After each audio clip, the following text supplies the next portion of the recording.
Hello everybody and welcome. In this video I'm going to answer the question, can you listen to music with one earphone?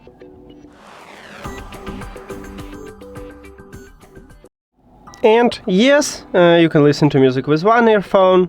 You can put one of your earbuds to the charging case or remove only one from the case, and then you can close the case. But if you put them to the case, it already disconnected. And now we can use the second one. To prove it for you, we can go to the settings, then Bluetooth, and as you can see we still have connection.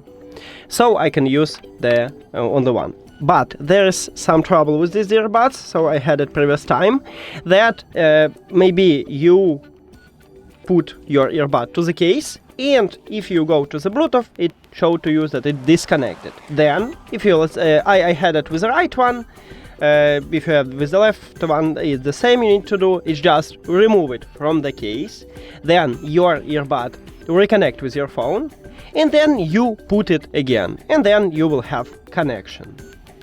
That's it. But you cannot pair your left earbud with one device and your right earbud with the second device. You need to pair both of them with one device. Thank you for watching this video. If you found it helpful, please consider subscribing to the channel and leave the like on the video. See you later.